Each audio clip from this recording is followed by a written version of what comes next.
তো দুলু মিয়া একটা ক্যারেক্টার, সে তার বউকে খুব ভালোবাসে। আচ্ছা, গতকালকে দরদ সিনেমা দেখে আসছি।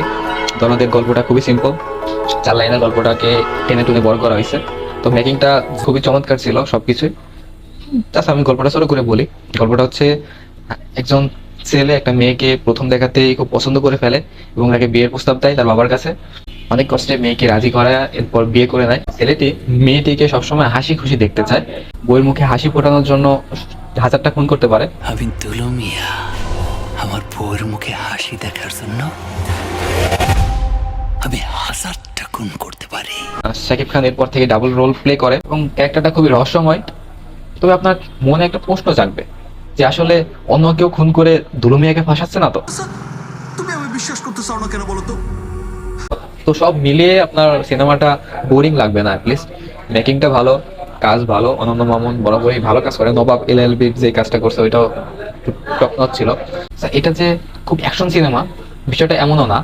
আবার টেইলারে যে ঠিক যেভাবে যেভাবে দেখানো হয়েছে পুরো সিনেমা জুড়ে সেভাবেই পাবেন।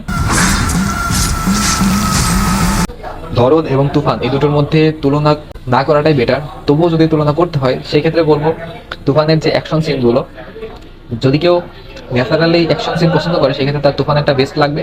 আর যদি কেউ সাউথ ইন্ডিয়ান মুভি পছন্দ করে, দরদের অ্যাকশন সিনগুলো তার কাছে সব থেকে বেস্ট লাগবে। অ্যাকশনের মধ্যে কোনো রকম ভুল রাখা হয়নি, জাস্ট ভালো লাগে। ব্যাকগ্রাউন্ড মিউজিক নিয়ে যদি কথা বলি, ব্যাকগ্রাউন্ড মিউজিক গুলো ছিল মনে রাখার মতো। সিনেমার মধ্যে একটা স্যাড সং থাকে, সেই স্যাড সংটা আপনার সত্যি ভালো লাগবে। পরিচালকের গল্প বলার স্টাইলটা সুন্দর ছিল। গল্প বলার দিক থেকে যদি বিবেচনা করি তাহলে বলা যায় সফল মোটামুটি। এখন সব মিলিয়ে বলবো অ্যাকশন, রোমান্টিক, থ্রিলার এবং সাইকোপ্যাথিক এই সব মিলিয়ে জগা খিচুড়ি হয় নাই, মোটামুটি ভালো হয়েছে। আর যে হাসি কায়রা নিব সে আমার জানি দুশ্মন।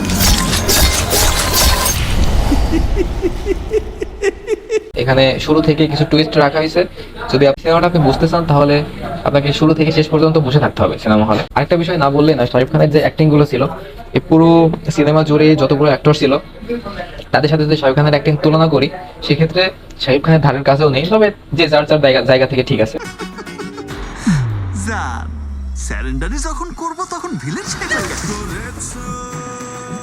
হিরো সেজেই করব। পুরো সিনেমাটাতে শাকিব খান ছিলেন মধ্যমণি বা কেন্দ্রবিন্দু বলা যেতে পারে।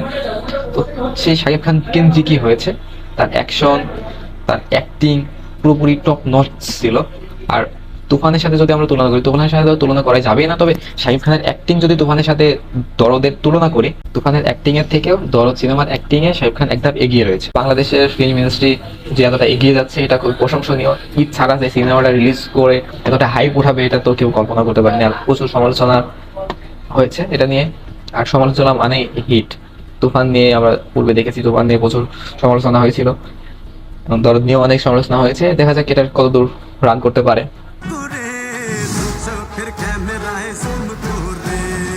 ফাতেমা, আমি দুলু মিয়া, তোমাকে ভালোবাসি।